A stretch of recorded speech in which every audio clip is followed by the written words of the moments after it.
Yeah, I think we'll go ahead and get started. Carl, are you ready? I'm ready, Sam. Cool. Morning. So, good morning. So, we covered a lot of topics over the last couple weeks. Everything from social media to video marketing to paid advertising to search marketing, search engine optimization, even blogging and content marketing. And we realized that in reality, that all just kind of scratches the surface of what you know is all contained within digital marketing or marketing in general. Um, but with all of these tactics that are available, even beyond the ones I mentioned, things like TV, radio, billboards, the OTAs, the digital marketing or the destination marketing organizations, running Google ads, running Facebook ads, Instagram ads, SEO, email marketing. There's so many options of things you could choose to spend your time and money on. But the problem becomes that if you don't have if you're not thinking about it strategically, you could end up just sort of landing in a place that we like to call, random acts of marketing, where you're just kind of cherry picking some things that maybe you're a little bit more familiar with. So you decide that you're going to go down that route, or, whatever the situation may be. But we've begun referring to these things as random acts of marketing, just because they just feel random sometimes. And especially they can feel random when you're not getting the results that you want. So that's what we're going to start with today is Carl Lefevre is with us. He's obviously our host. Typically, we've sort of switched roles here. He is the owner of Improve and Grow, founder of Accelerate Tourism here. And Carl, the first thing we want to talk about is, so why are these random acts of marketing so dangerous beyond some of the things that I mentioned? Yeah, thanks, Sam. So like you said, there's a lot of different marketing tactics, and many of them are effective in the right place at the right time. So the reality is the opposite of that means that not every one of these tactics is a good fit for your business. It's important that you go into your marketing with intentionality. You've got to consider your target audience. You've got to consider the objective that you're trying to reach, and you've got to consider your budget. Like just as an example, if you're trying to really reach millennials who don't already know about your product, social media is probably a really good platform for that, particularly maybe Instagram with the age demographic that's typically on that platform. Whereas running a lot of traditional TV or radio spots probably isn't going to do very well, because that age segment is watching streaming TV and using online radio and might not even be on traditional radio or TV very much. So that's just one example. And, as a business, it can be tough to know which strategies are going to work, what's going to be the best combination. So the temptation is to test a bunch of strategies. And I'm a big fan of testing. Like, I don't necessarily know exactly which strategies are going to work either. We're going to share some things later that we've learned that we think tend to work and tend to form kind of a recipe for tourism-focused businesses. But we don't claim to have cornered the market on that. So I'm a big fan of testing new platforms, but when you commit to testing new things, you've also got to commit to evaluating and testing them and being willing to abandon the ones that aren't working, keep the ones that are, and even when they are working, continually looking at them and tweaking them. So where I think people end up in this, what I call random acts of marketing, is where it's not connected. They're doing they're doing some Facebook, they're doing some Google ads, they've got their website, they're doing some print advertising, but there's really no connection between them other than maybe some commonality with branding. And obviously this session is about kind of the antithesis of that, which is going into it with intentionality, having a plan, coordinating things together. So in an ideal world, whether online or offline, all of your marketing is coordinated.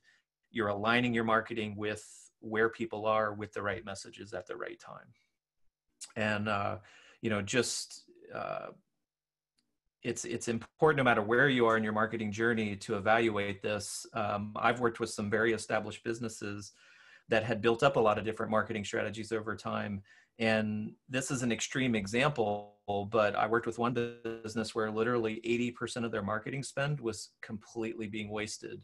They actually had a pretty successful marketing program, but when we dug down, they were only measuring the overall results. When we dug down into campaign by campaign and tactic by tactic, what we discovered was that less than 20% of what they were spending their money on was driving nearly 100% of the results, whereas all that other stuff they were doing, which was 80% of their budget, could be completely set to the side. So if you think about that, they were able to save 80% of their marketing spend while retaining the same results.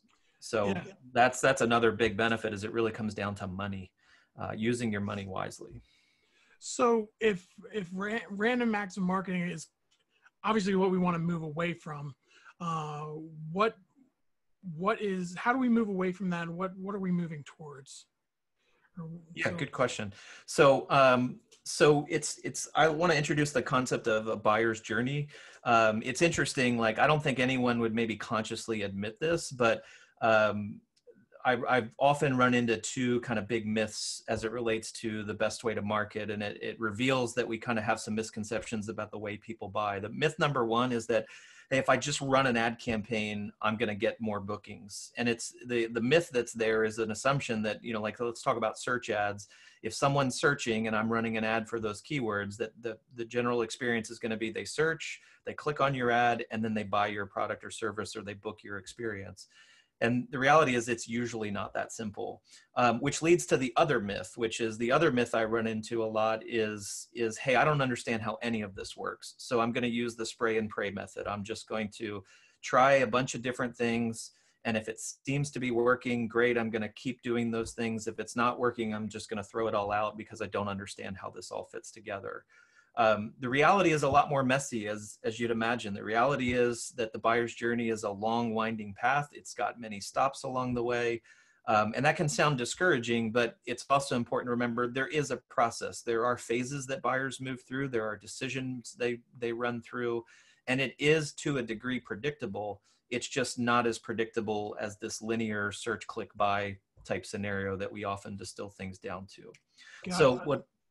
So when we think about the buyer's journey, we think about it as a funnel.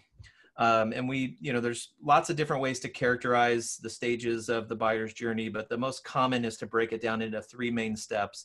There's the awareness step, there's the consideration step, and there's the decision step. And the reason that we refer to this as a funnel is because not everybody that starts at the top, not everybody who visits your website or who sees your ad or who's in your target audience is going to become a paying customer. So the reality is at each point of these stage, people are going to fall out of your funnel and into someone else's, or maybe fall out of the market altogether. So just to use an example, my wife and I are thinking about a getaway. And, we don't necessarily have a destination in mind yet, but we're thinking it's about time we have a little getaway. So we're in the awareness stage. But there's a couple of places that, we've been thinking about going. And there's one in particular where we're really thinking about visiting, particularly now that businesses are starting to reopen. So we're kind of moving into that consideration phase. So in that awareness stage, we might just be having discussions. We might not even be doing anything where we're going to even put ourselves in a position to see advertising or things like that. We're certainly not doing any searches, but as we move into that consideration stage, now we might start doing searches like, what's there to do in Philly this weekend, as an example. Whereas when we get into the decision stage, well, now we've made a decision on a destination. Maybe we've even made a decision on some things that we want to do while we're there. And now we're doing searches for, like, where can I buy tickets for this tour? Or where can I see a show in Philadelphia this weekend? That kind of stuff. So, just wanted to use that as a simple example as you think about each of your experiences and your destinations, and that buyer's process, or the specific questions they'd be asking and the platforms they'd be using as they move through those decisions are different. But again, this is where I say, even though it is a long and winding path, it moves through these predictable phases. And, as marketers, we have to realize that it's our job to align with that. Like, Right. The reality is that buying process exists, whether you align your marketing with it or not. And so this is, again, where the funnel is helpful, because if your marketing is not aligned, you're going to have a a leaky funnel where you might get lots of people at the top of it if you've got, ad campaigns running, but you're getting very little out of the bottom of it because your marketing's not aligned. Versus if you have very targeted marketing that's hitting people at the right time in the right place, you could have a very wide funnel where you've got a lot of people coming through it. So it's kind of, that was a lot. And it sounds like it's in, obviously, like most things, easier said than done type of situation. But let's just get into it. So how do we get started? Yeah, great question. So yeah, I agree with you. It is easier said than done. I think we mentioned in the description for the show that we personally in our organization, we've worked with nearly 100 different companies, and we've tried lots of different things. Some have worked, some have not worked so well. Some are working fine, but could be better. And the benefit that we've had with working with so many different companies is that we've started to be able to distill down some commonalities, particularly in the tourism industry. Again, I want to reiterate that the successful recipe could be very different for, a product-focused company or an e-commerce company or, a health-focused company. So a lot of these principles have been specifically refined or tested primarily for the tourism industry. But these are, for those of you that maybe bleed out into other industries or have other companies, many of these principles hold true for other industries as well. But so what we've got for you today are kind of the three core principles. We'll unpack them and we've got some examples. But the first one is, and this I want to stress is the most important. And as I start to talk about this, it's probably going to remind people of last week's session for those that were on it, because principle number one is get more bookings from people that are already on your website. If we think about this funnel, this whole topic or this concept is very squarely focused on the people that are already aware of your brand. They're already visiting your website or visiting your store or checking you out in a brochure. These are people that are deep down in the funnel. They're in the decision stage. So these are people that are ready to buy. So you might wonder, why do we start with this as the principle? Those are the people who are already ready to buy. They're either going to buy or they're not going to buy.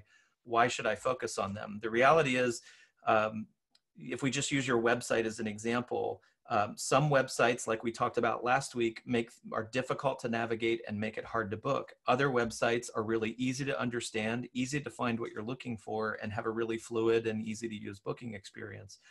So it stands to reason that even when you have someone that's ready to buy, if you make it difficult to buy, if you make your product or service hard to understand, if you make it hard to get questions answered, if you make it hard to make a booking, there are going to be people who give up. There are going to be people who move on to something else.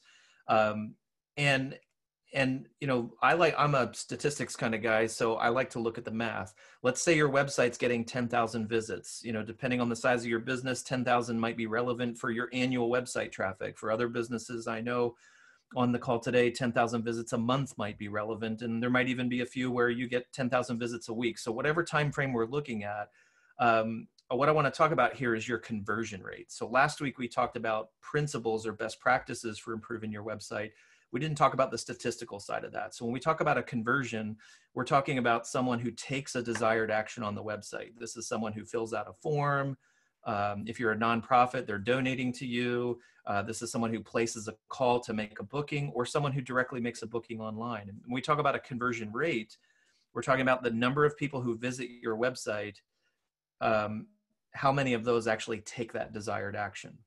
And this might be shocking to some of you, but a good conversion rate is 5%. 5% or better is considered good. So that means that 5 out of every 100 people that visit your website are taking one of those desired actions. That would be considered a good conversion rate. So what's average? Average is 2 to 3%. Now, what we know about an average is that 50% fall below, 50% fall above, right? So the reality is a lot of websites are actually below that 2% mark. And it's been very common with people that I've worked with that haven't done a lot of intentional improvement on their websites or intentional digital marketing for them to have conversion rates that are 1% or less. So if we just kind of look at that scenario, if you've got 10,000 website visits, whether it's week, month, or year, just using a kind of rounded number, if your conversion rate today is 1%, that means you're getting about 100 bookings over whatever period of time that 10,000 visits is coming through. And that might actually be pretty good for your business. I don't know. But if you think about that, if you were able to get your conversion rate to just the industry average of 3%, you'd triple your bookings. And I don't know about you, but it's not my goal to be average. Like if I'm investing in marketing, I don't want to be getting an average return. I want to be getting a good return on that.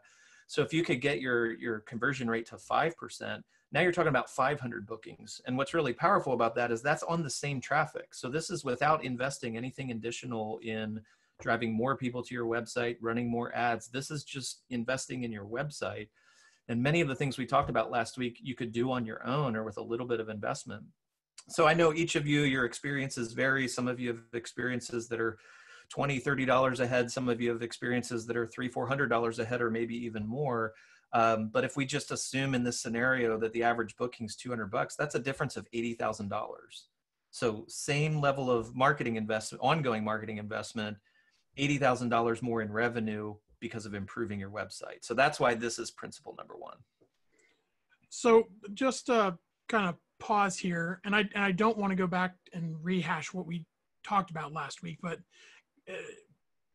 how can we look at some examples maybe of how to improve that conversion rate? I feel like that would be helpful at this time. Yeah, sure. So I do want to say that last week, Sue asked for some examples, and Sam did a really good job of putting together, I think, almost a 20-minute video walking through each of the 7 points and giving, I think, 5 or 6 different websites as examples. So we'll put a link for that video at the end of this, and we'll send it out with the recap. So I'm not going to go as deep as that video did because we've got that resource there and we've got other points we want to cover today.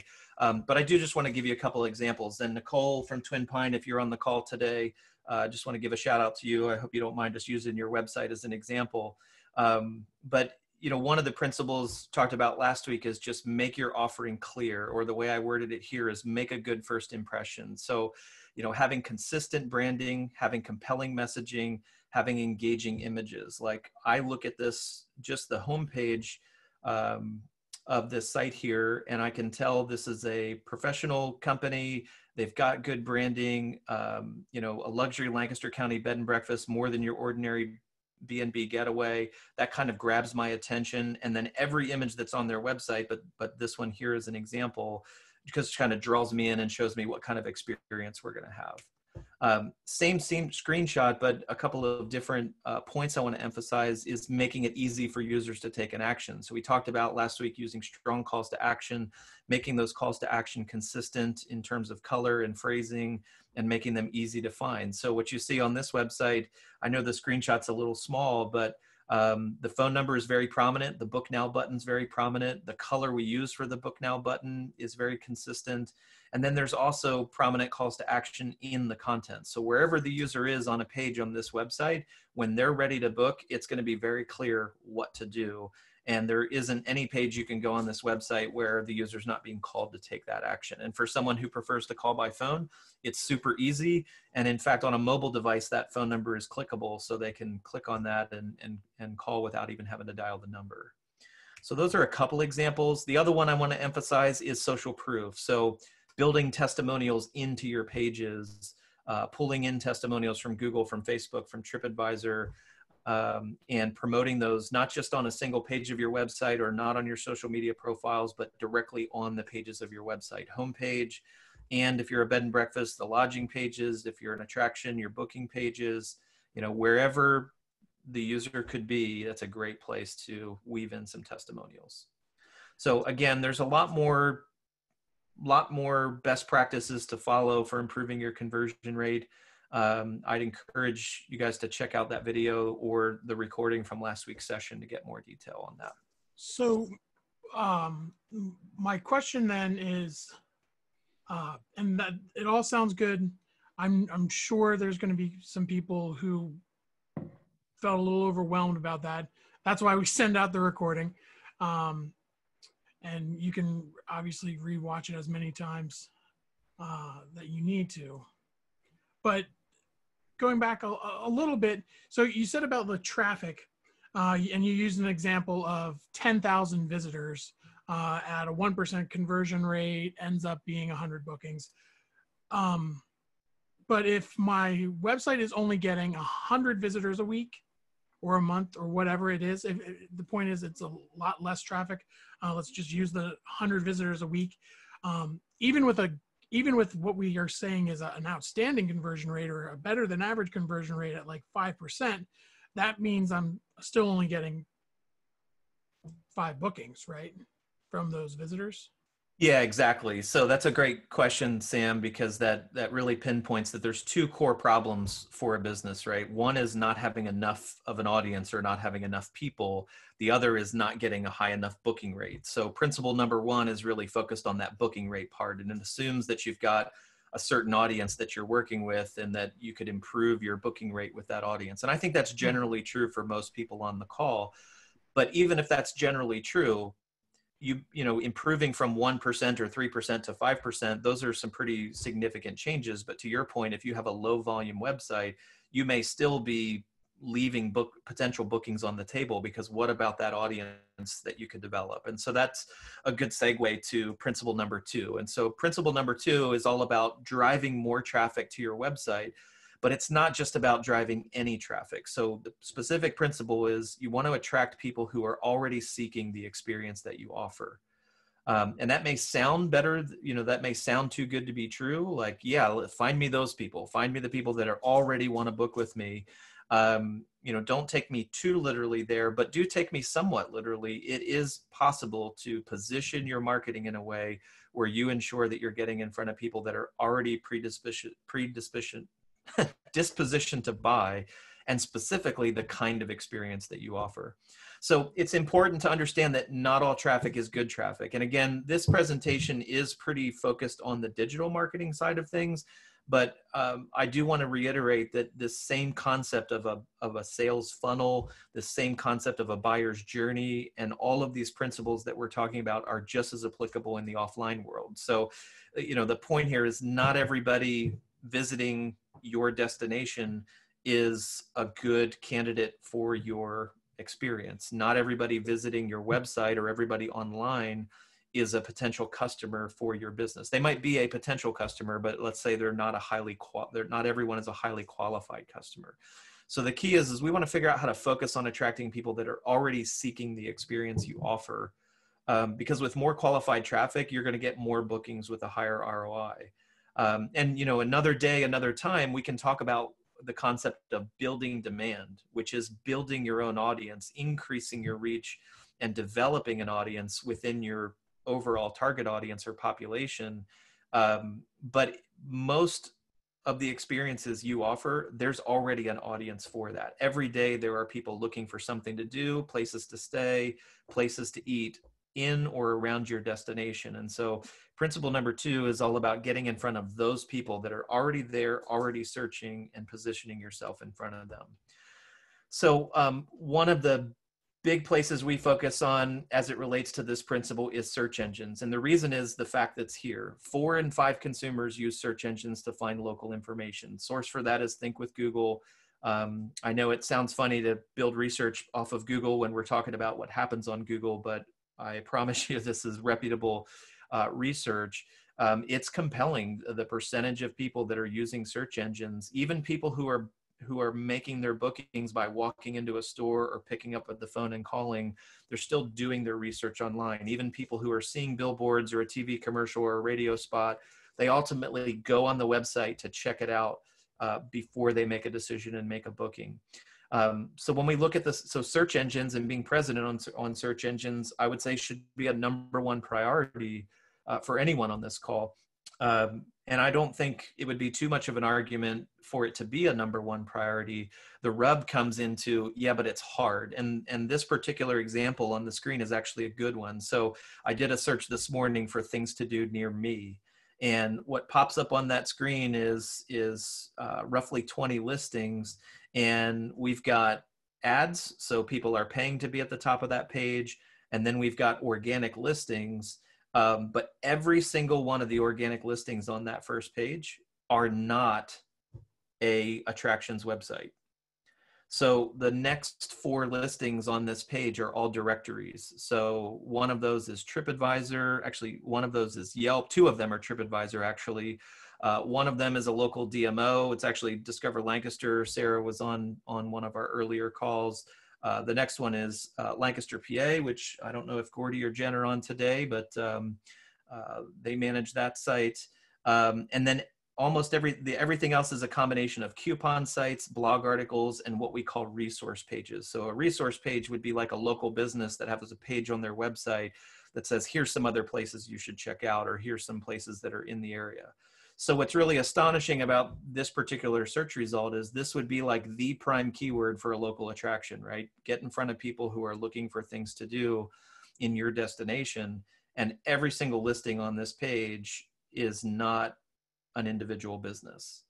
So the reality is, to compete in search as an individual business, you're going to have to do one of 2 things, and we would typically recommend a combination, and that is advertise by targeting specific keywords that you want to be in front of, and partner with some of these other websites that have already invested the money, time, and resources to rank on these pages. So that would mean getting yourself listed in online directories, whether that's national directories like Yellow Pages, Google My Business. We had a session on that. Yelp, TripAdvisor, those kinds of directories. That would also include local directories like your DMO or tourism promotion agency, like local community websites, those kinds of things. And we'll put this resource later, but I see a lot of businesses that don't really understand how critical it is to be listed in those business directories, or how important it is for those listings to be complete and accurate. One of the free tools I've mentioned here on this slide, we'll put it in the resources at the end. Moz.com is a website with some free resources, and one of those is a tool you can use to check your business's presence in some of the top online directories. I'd encourage you guys to check that out. You'll get a report that looks something like this with a lot more detail on it, that actually shows how you're being represented in the business directories, or whether you're not there, and gives you some actionable things that you can work on. And with an hour or 2's worth of work, you can greatly improve your presence on those directories. Another key source would be what we call referral traffic. So we had a whole session on DMOs and TPAs, which are typically a key source of referrals for travel and tourism businesses. But I would broaden that to the OTAs, local resource pages, industry association websites, community event calendars, industry blogs, local blogs, news media sites. These are all the kind of sites that typically show up on the first or second page for queries like things to do in the area, places to stay, those kinds of things. And they're powerful because they already rank on the first page of Google. They can help you establish your brand presence. I think when we talked about SEO in one of our past sessions, we talked about how links from other websites can really help your website rank better. So these websites that are already ranking on the first page of Google, when you list on them and they link back to your website, they help your own website show up better in Google. Plus, they help drive referral traffic to your website. And that's really the point I want to emphasize here. I should have made that bold, because when you're getting traffic from your local DMO website, or you're getting traffic from TripAdvisor, or you're getting traffic from Yelp, the reality is that user they've gone to that website. They've gone to that website's category page where you were found. They saw you among a list of other people, and then they chose to click through on your website. That click or that visit is worth gold, because those people have already gone through 2 or 3 gauntlets, if you will, and they've chosen to visit your website. I would argue that those are some of your most qualified buyers or visitors, because they've already kind of gone through those stages and now have chosen to visit your website. In fact, I've seen conversion rates with referral channels be closer to the 7 to 8 to 9 or even 10% conversion rate. And it's because those people are already very highly qualified. So, I mean, just to kind of recap that, it sounds like the opportunity there is to have a presence with local visitor centers and things like that, local or even industry related magazines, obviously investing in search marketing, partnering with OTAs like TripAdvisor. But I'm not even, obviously I'm not even a tourism operator. I'm on the marketing side. So I know this just as much as a business owner here. Um, those things end up being more on the expensive side to get a listing or whatever it is. They cost a lot of money though. Um, so, I mean, how is there still opportunity there? How should we react to the fact that, it's going to be a bigger out of cost expense? Yep. So it's a great point. Most of these platforms, like you can have a free listing on TripAdvisor, but if you really want to get attention or be featured on TripAdvisor, you're going to have to join in with TripAdvisor experiences, which means you're paying a commission. Or, if you can submit, like Sarah and Louise, when we had the DMO and TPA call, they talked about how you can use their free community event calendar, and that can be a great free way of getting exposure. But the majority of the traffic on their websites are coming from those category pages where businesses are listed. And even when you're listed on those pages, it really takes like featured ad spots to get higher up on the page and get prominence. So yeah, those things become costly. I want to just kind of go back to the point I made earlier about the quality of that traffic. So there's a reason that those platforms can charge money. It's because they're getting a ton of traffic and it's highly qualified traffic. So it's not a slam dunk. Like I'm not saying, hey, just throw your money away for all these places and don't ever check it. Don't worry about it. It's all good. Not every one of these platforms are created equal, and not every one of them are just as effective for every single business that advertises with them. So I'll go back to the point I made at the very beginning, which is, test these things, but check them as well and make sure they're working. So yeah, just to come back around to maybe a more concise answer to your question, Sam, yes, they are usually have a cost, and they usually are on the more expensive side, but that's looking at it from like just purely what is the cost of this advertising mechanism. Where it becomes I would actually argue they're usually more cost effective, because if you look at the cost to get a booking, with the higher conversion rate that you get from these sources, the cost per booking, or what you're paying to get that booking, is usually actually a lot less than most other advertising mechanisms. Okay. So, okay. Yeah, that makes sense. So just to kind of tie this a little bit together, obviously, we're looking at improving our website and specifically the conversion rate of our website, and then focusing on driving more quality traffic. But as I was thinking about this, the adage I think of in marketing is that a person needs to engage with the brand multiple times. It's like 6 or 7 times before they are actually convinced that they want to buy from you.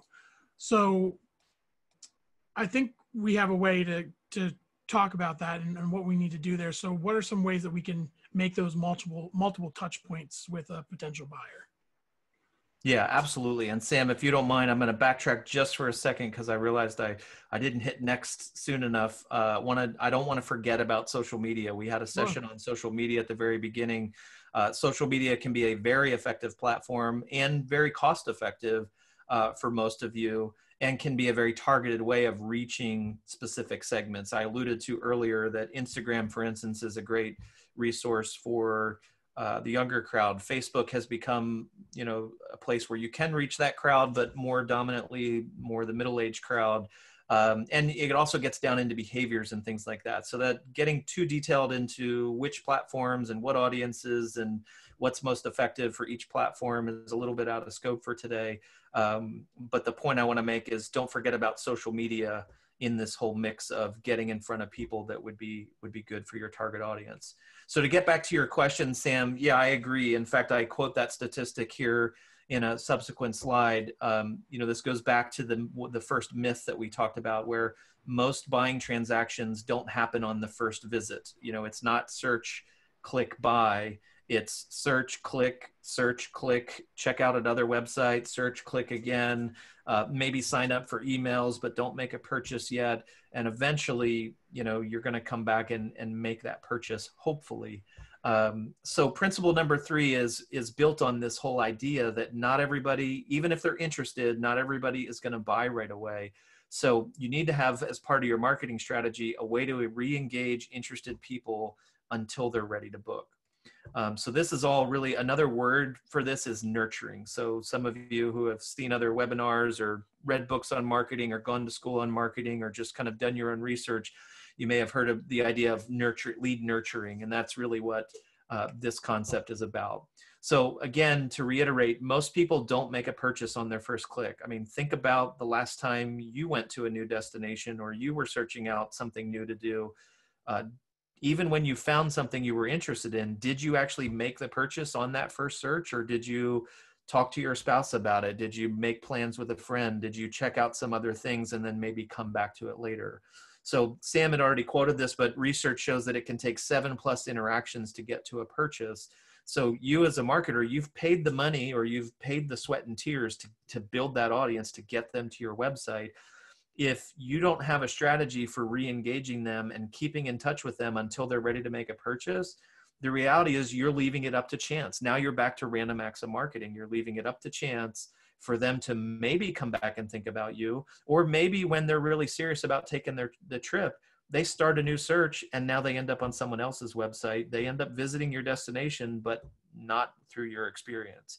So what this principle is all about is finding strategic ways as a business to re-engage those people that you've already worked hard to build an audience with. There's lots of different strategies for doing this, by the way. And when I say lots, there's a small handful.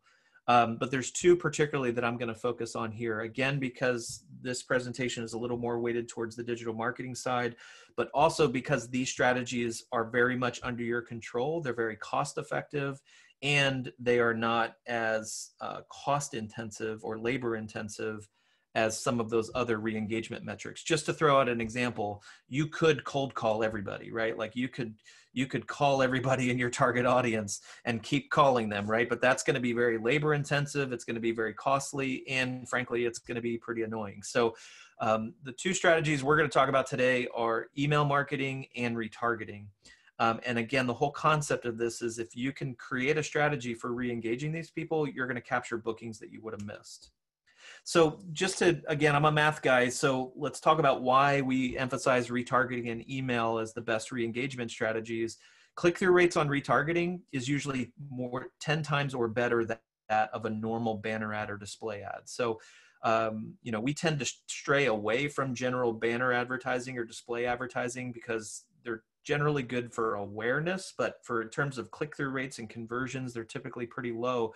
But not so with retargeting ads. Retargeting ads, which is, anybody who has gone to a website and then later saw an advertisement for that brand in their social media feed, you now have been retargeted. So that's what we're talking about with retargeting if you're not familiar with that.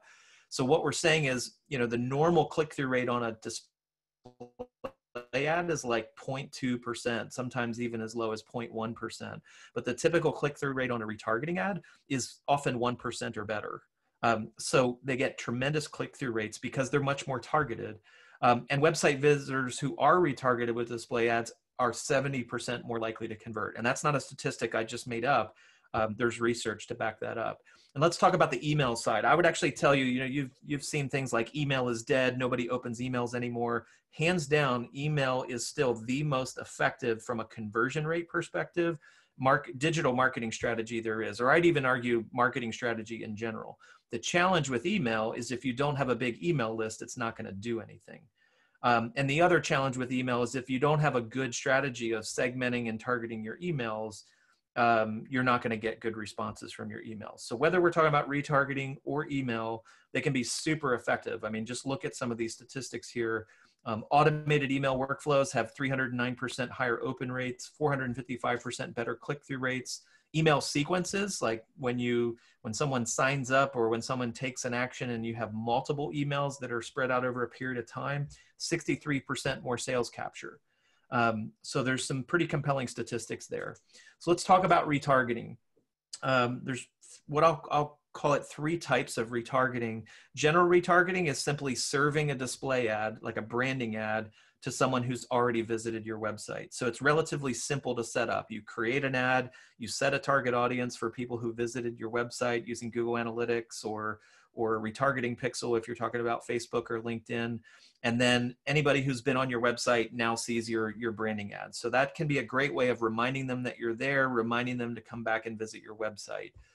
An even more sophisticated strategy would be what I call segmented retargeting. So this is now, we're not just showing them an ad to someone who has visited our website before, but we're showing them an ad that's specific to the page of the website that we visited. So let's say you have multiple experiences you offer, like maybe you offer trips to different areas of the country or different types of tours. So if person A visits tour page A and person B visits tour page B, with segmented retargeting, you can actually show person A an ad that's specific to tour A and person B an ad that's specific to tour B.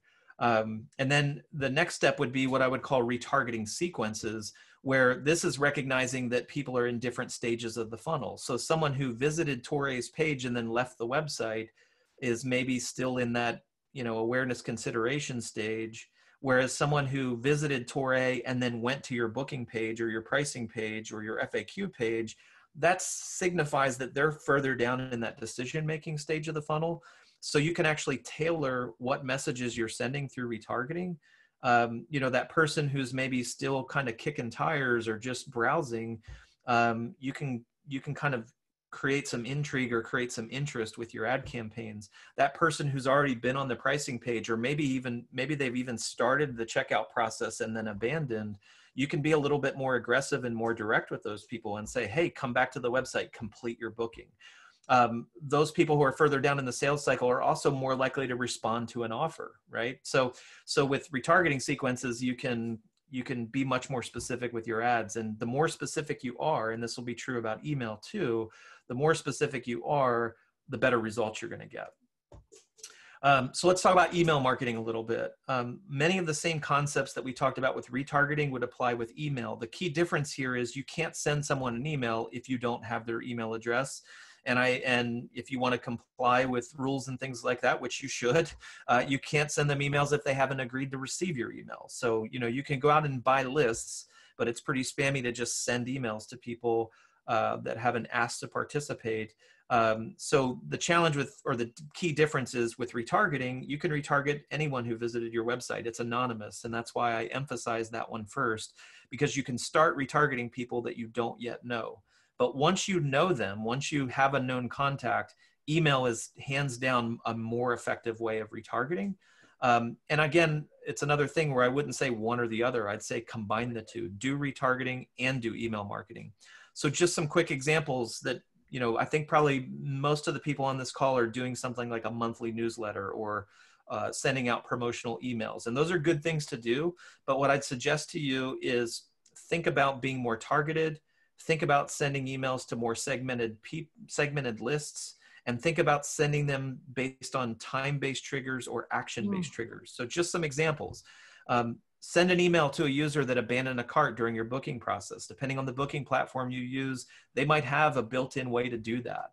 Someone who was in the booking process and then abandoned, they might have just forgotten their credit card. They might have gotten interrupted. They might have realized they need to confer with their spouse, but they were already in the booking process. So a simple email saying, hey, we saw that you were making a booking, did you run into a problem? Click this link to return to your booking and complete it. Those can be very effective emails, very high click-through rates and very high conversion rates.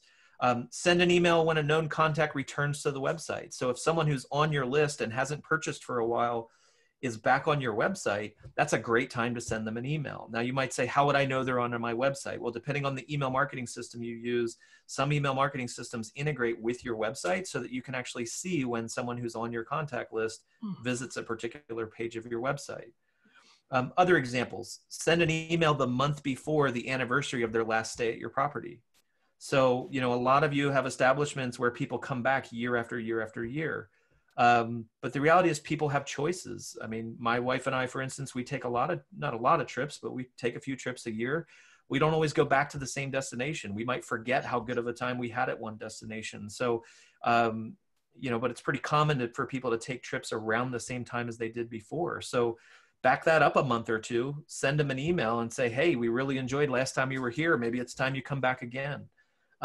Send people an email on their birth date. You know, if you collect their birth date as part of your booking process, because you're trying to verify age or something like that, use that as a way to send them a birthday offer. So, yeah, I mean, it is one of those things where we all have so much spam in our emails that we wonder, why does anybody bother? But I think when we all actually, if we start browsing or being more aware of when we're browsing our email, we'll see that we open specific emails for certain things. And it's a huge opportunity that's out there, and you have to do it well. And I think those are some really, especially some of those automated ways are really effective, because they essentially, it's a one-time setup. You might have to look at it every now and then, but you can kind of automate it in a lot of senses. So I think we're kind of getting to the end of our session here. We obviously want to leave some time for Q&A. If anybody has any questions, please, I think we've got a couple questions that have come in. Please post them to the Q&A. And Carl, while people are doing that, do you have some examples that you could share, quickly with what we're, some of the things we're talking about? Yeah, I won't dig into them too deeply, but just to show you that this process works for multiple types of companies, we work with a local theater who is using these types of approaches, and they've seen tremendous growth. So it's a live theater. They offer live theater productions, and they've seen 150% growth in their ticket sales. Now, this, I do want to reiterate, all these case studies are pre-COVID. Every company we're working with right now has been affected to a great degree by COVID, but we are starting to see some resurgence, and some of these marketing mechanisms are working really well even right now, during and after lockdown. So yeah, this company focused a lot on improving their website, and they're using a very clear retargeting strategy with their ad campaigns that's driving these sales. And this company was one that we actually really learned the power of using the retargeting sequences, because when we first started with them, we were helping them drive what I'll call one-step ads. So basically just pumping an ad out to a cold audience that met their target audience profiles. And we were getting ticket sales, but they were basically just enough to cover the cost of the ads. So not really a very productive ad campaign. Introducing those multiple steps and retargeting to people and kind of pulling them or nurturing them through the process is what really drove the growth that you see here. Another example would be an outdoor adventure center we work with. We've worked with them for a number of years, and they've seen tremendous year-on-year growth. You can see here it's not always perfect. One year they did have a bit of a dip, but typically every year they're seeing incremental growth, and it's through the full adoption of this kind of approach. And the last one I'll share is an overnight retreat center. I know there's a lot of people here that are like from bed and breakfast and those kinds of things. So these same kind of principles work for overnight lodging as well.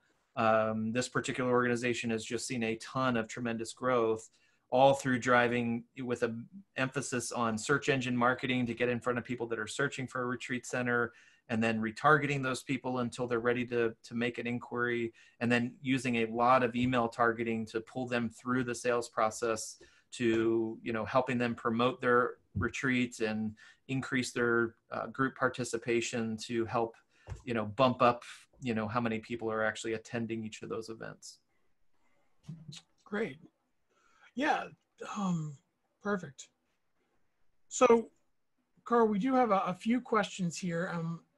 The first one is going back a little bit to where we were talking about websites.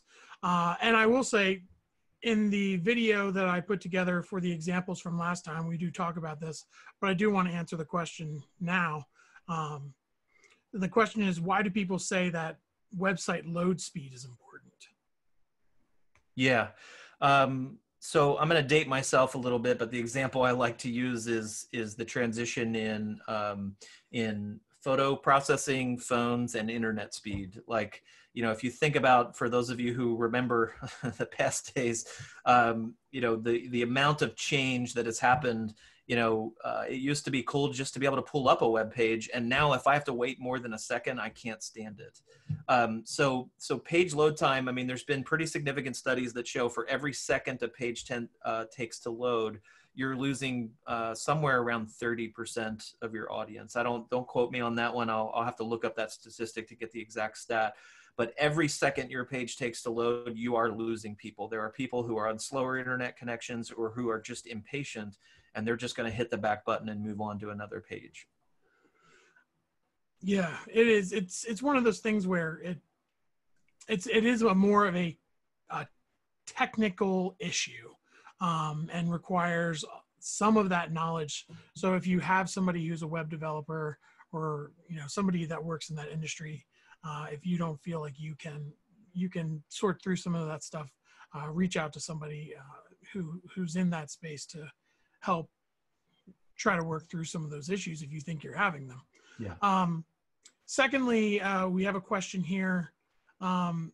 This is talking about ad spend, and what is a price point we should be hitting for ad spend, and what is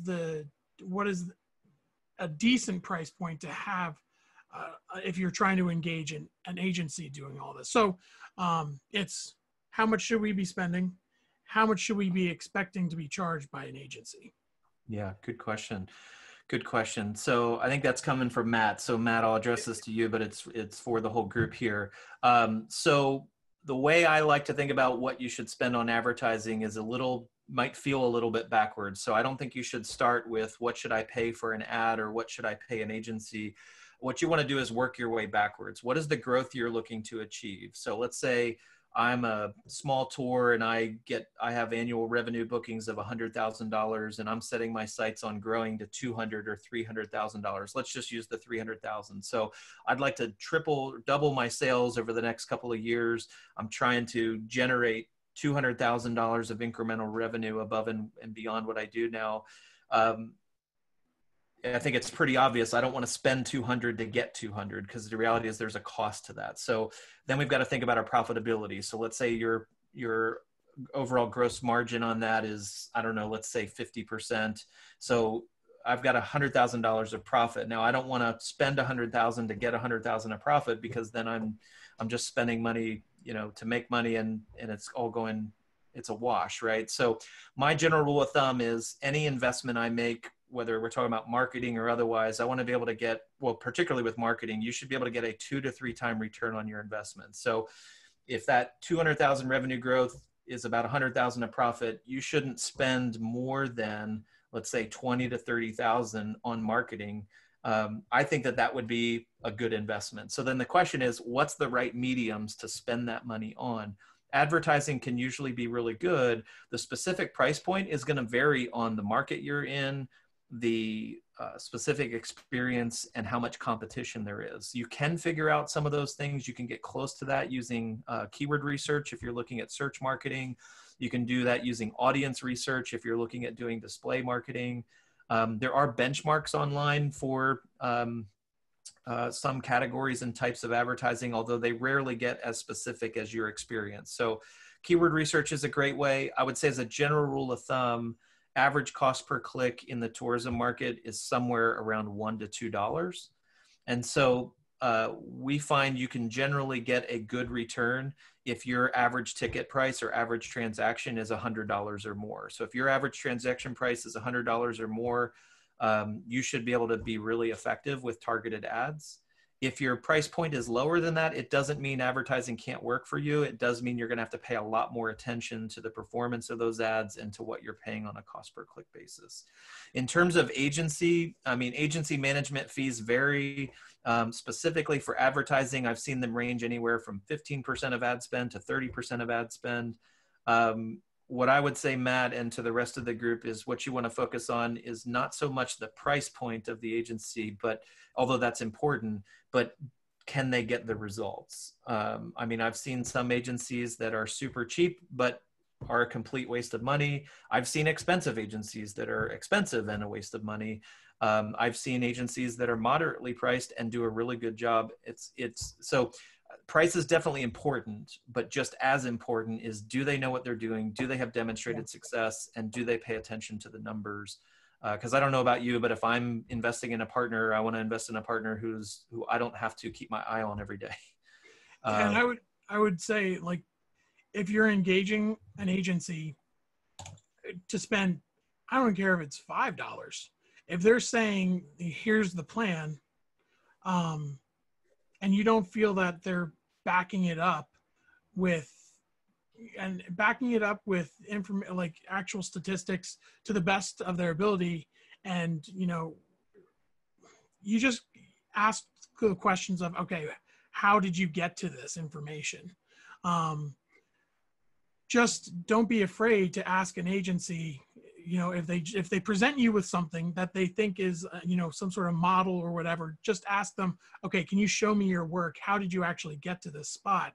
That's where, people can show you as many numbers as they want, but don't be afraid. And I actually recommend, and Carl, I think you would say this too, is, ask them to dig into some of those numbers to further explain how they got there. And it'll be educational for you to be able to learn more about how, as somebody who is paying for digital marketing, it's worth knowing somewhat about how to justify it. So definitely recommend asking those questions. Carl, do we have time for one or two more questions, do you think? Sure. And maybe I'll just answer this one. Should I focus on desktop users or mobile users? Yes.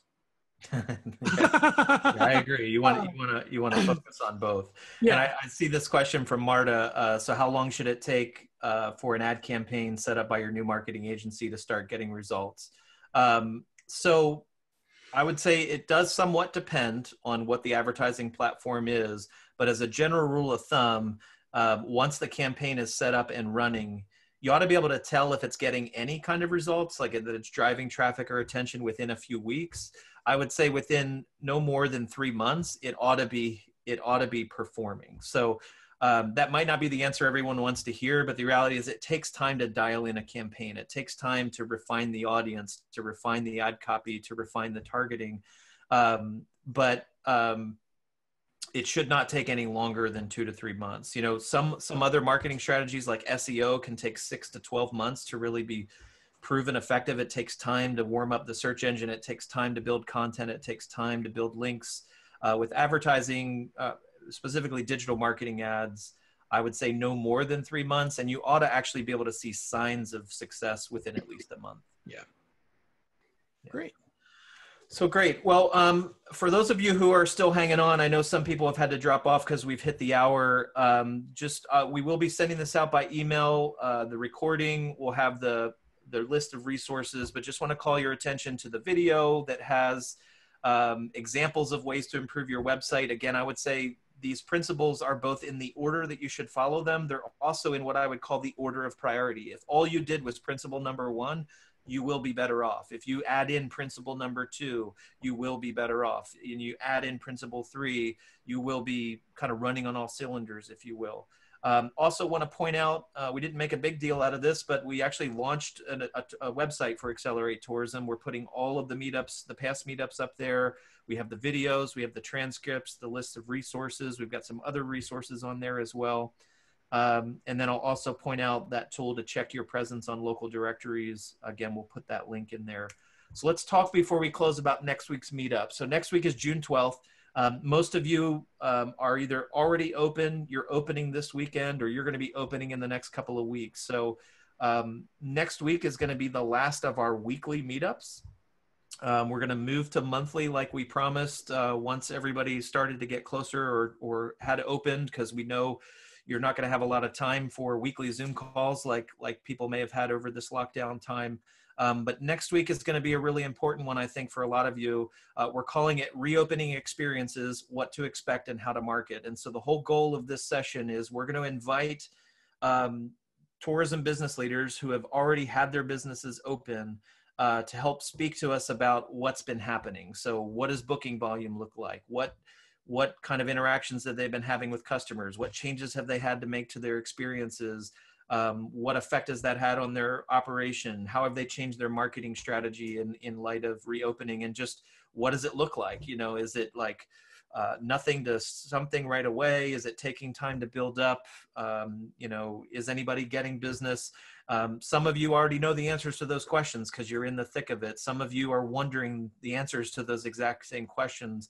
My goal is to kind of crowdsource this amongst our meetup, all the people who have attended our meetup, just to get some input. So I want to ask a favor of each of you, and that is you're going to see an email come from me, and you might see some reminders from me throughout next week as well, but you're going to see an email come from me later today asking you to participate in a survey.